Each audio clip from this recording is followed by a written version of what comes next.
পাকিস্তানে ইসলাম দিয়েছেন আল্লাহর ওলিরা, আফগানিস্তানে ইসলাম দিয়েছেন আল্লাহর ওলিরা।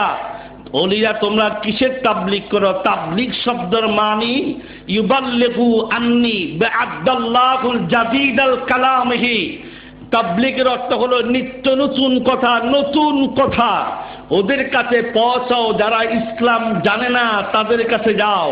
তোমরা মুসলমানের ঘরে ঘরে ঢুকে, মানুষের ঘরে ঘরে ঢুকে, মানুষের বানানো মসজিদের বারান্দায় ঢুকে ভাত খেয়ে পায়খানা প্রস্রাব করে মসজিদ নাপাক করছো, আর মসজিদের প্যান আর বাতি জ্বালাইয়া মানুষকে টাকা না দিয়ে মসজিদে ঢোকা দিচ্ছ। তোমরা এক নম্বরে আল্লাহর দরবারে দাঁড়াইতে হবে।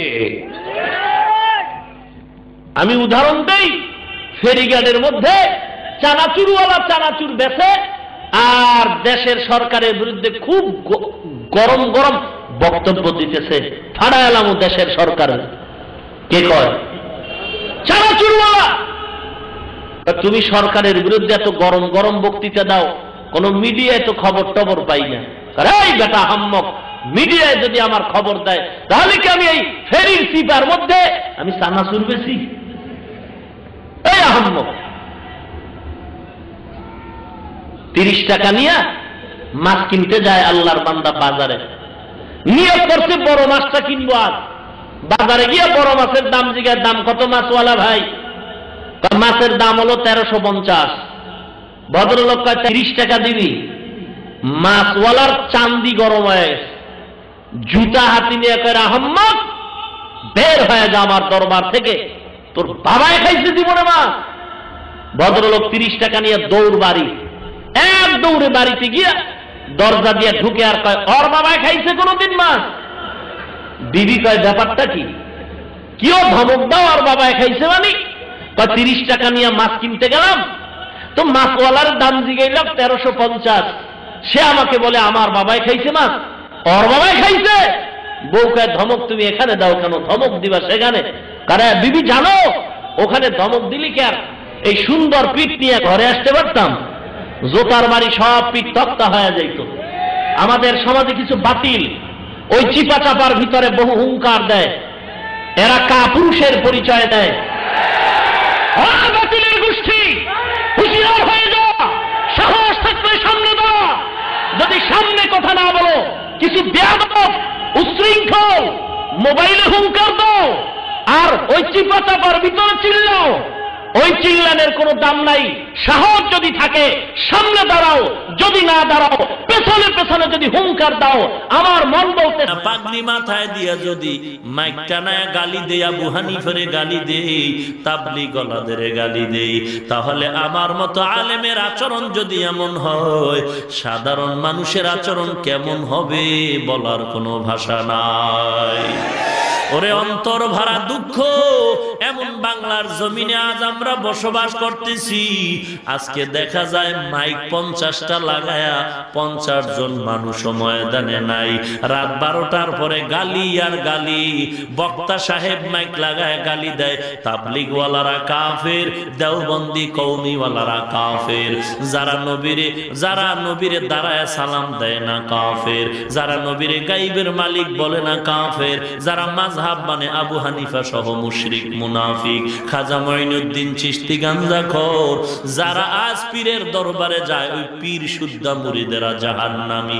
শুধু তাই নয়, টেলিভিশন থেকে হুজুর ফতোয়া দিয়া কয় কালিমায়ে তয়্যিবা লা ইলাহা ইল্লাল্লাহু মুহাম্মাদুর রাসূলুল্লাহ, এই কালেমাও নাকি কুফরি কালিমা। নাউজুবিল্লাহ। এখন আপনারা নাউজুবিল্লাহ, আমার যে জিদ লাগে না আপনাদের উপরে, এখানে নাউজুবিল্লাহ আবার টিভির দিকে তাকায়া কি মজা করে শুনেন। ওরে কি সুন্দর বয়ান করে, দেখছো লেকচার কত চমৎকার। না বাবা, তোমার যে বাস দেয় তোমার কিন্তু খবর না। কালিমায়ে তয়্যিবাকে কুফরি বলে, 14 পুরুষের জাহান্নামী বানাইছে। এই কালেমা আমার, এ কালেমা বাবার, এ কালেমা মা পড়েছে, কালেমা দাদা পড়েছে, 14 পুরুষ সমস্ত ওলি আব্দুল গৌস কুতুব আউলিয়া কেরাম সাহাবায়ে কেরাম এ কালেমা পড়ে গেল। আজকে এই কালেমাকে কুফরি বলার কারণে সব 14 পুরুষ জাহান্নামী। শুধু আমরা হুজুরেরাই না, যারা হুজুর না, আওয়ামী লীগ করো, বিএনপি করো, যে কোনো দল করো না কেন, তোমাদেরও কালেমা যদি এইটাই হয়, তোমরাও টিভি ওয়ালার ফতুয়ায় জাহান্নামী। একটু চিন্তা করা দরকার, একটু আধা মিনিট, যে কোন দেশে আছি। আজকে কালেমা নিয়ে ভেজাল, কি বয়ান শুনবেন আপনারা? কালেমাই ঠিক নাই, কি বয়ান শুনবেন? কি বলবো? আহা, আমলের এত বয়ান কোরআন হাদিসে, নামাজের বয়ান, রোজার বয়ান, পর্দার বয়ান, হালালের বয়ান, যাকাতের বয়ান, হজের বয়ান, জিকিরের বয়ান, পর্দার বয়ান, জাহান্নামের বয়ান, জান্নাতের বয়ান, এগুলোর খবর নাই। ওইটাই খালি গালি আর গালি, গালি আর গালি। গালি দিতে পারলেই মনটা কি খুশি।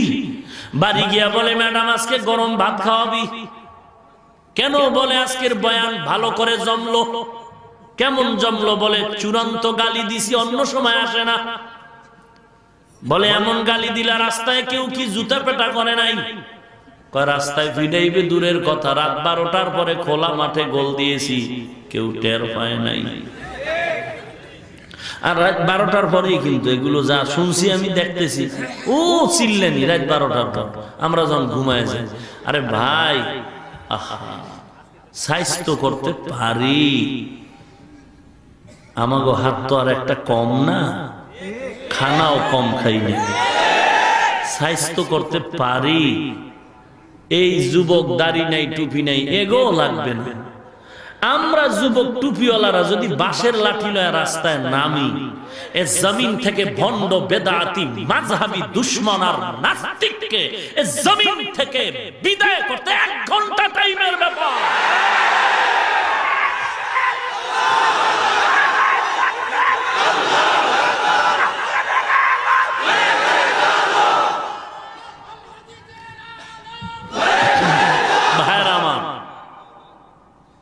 কিন্তু সমস্যা এক জায়গায়, আমরা বেয়াদবের জন্মের না, আমরা বেয়াদব নয়, আমরা গালি দিতে শিখি নাই, শুনতে শিখেছি। আমরা মদিনার আদর্শে গালি পাই নাই, কোরআনে পাইছি গালি হারাম, হাদিসে পেয়েছি গালি হারাম। নাইলে তোমরা কি গালি দাও, আমরা কম জানি গালি। এ বাংলা গালি শিখতে কি কিতাব লাগে, মাদ্রাসায় পড়া লাগে? এটি তো অটো মুখস্থ হয়ে গেছে। দেই না কেন? জাহান্নামের ভয়ে। জিহ্বার হিসাব দিতে হবে আল্লাহর দরবারে। গালি তো দূরের কথা, চাচ্ছি পাও ধইরাও যদি একটু মসজিদে নিতে পারি, পায়ে হাত দিয়েও যদি একজনকে নবীর আদর্শওয়ালা দাড়িওয়ালা বানাইতে পারি, এমন অন্তর নিয়ে চলি। কোনদিন এই যে সিলেবাস নিয়ে ঘুরি, এত বয়ান ইন্টারনেট খুলেন, একটা বয়ান বের করেন যে কোনো পাঁচকল্লি টুপি মাথায় দিয়ে অন্য টুপির বিরুদ্ধে কিছু বলছি কিনা, এই লম্বা জামা পরে অন্য পোশাকের বিরুদ্ধে কোনো হিংসাত্মক মনোভাব নিয়ে কিছু বলছি কিনা বের করো। কওমি মাদ্রাসায় পড়েছি, কওমি মাদ্রাসায় পড়েছি, হাটহাজারী দেওবন্দ মাদ্রাসা, মেখল পটিয়া, জিরি হাটহাজারী মাদ্রাসা, যাত্রাবাড়ি, মালিবাগ, বাড়িধারা, বসুন্ধরা, রহমানিয়া মাদ্রাসা, এরকম হাজারো কওমি মাদ্রাসা যেখানে পড়লে কোনো চাকরি নাই, সার্টিফিকেট নাই, এমন মাদ্রাসায় পড়েছি। কত গালি, কত গালি, আমাদের দিকে তাকায় তাকায় বৃদ্ধাঙ্গুল দেখায়া আমগো কিছু জাতি ভাই টুপি পরে মুসলমান নামধারী, তারা বলে কি হবে ওখানে পড়লে, চাকরি পাবি না, ওখানে পড়লে কোনো লাভ নাই। এরপরে কত কিছু, এরপর কয় যাও পাইতেছো, ওই সিফার ভিতরে ইমামতি ছাড়া আর করবি কি, ইমামতি আর মুয়াজ্জিনি ছাড়া তো কপালে আছে কি। কত কিছু শোনার পরেও আজ পর্যন্ত আলিয়া বলো, স্কুল কলেজ ভার্সিটি বলো, হিংসাত্মক মনোভাব নিয়ে কোনদিন কোনো খারাপ আচরণ করিনি, ভুলে দুই একটা কথা বের হতে পারে, আমি ভুলের ঊর্ধ্বে নয়, এজন্যই তো বারবার ক্ষমা চাই। ধরে দাও, তওবা করে নিব, গালি দেওয়া হারাম। কত বড় বেয়াদব! কয় ইমামতি ছাড়া আর করবে কি? কাতে ইমামতি আমরা কোরআন হাদিস পড়ে যদি ইমামতি না করি, গরুতে করবে? কত বড় দেখেন তো নিমক হারাম। মসজিদের ইমামতি কত দামি এক সম্পদ। তুমি হাদিস পড়ো, মুয়াজ্জিনের মর্যাদা কত দেখো। আমরা কোরআন হাদিস পড়ে আলেম হয়ে যদি ইমামতি মুয়াজ্জিনি না করি তো কে করবে?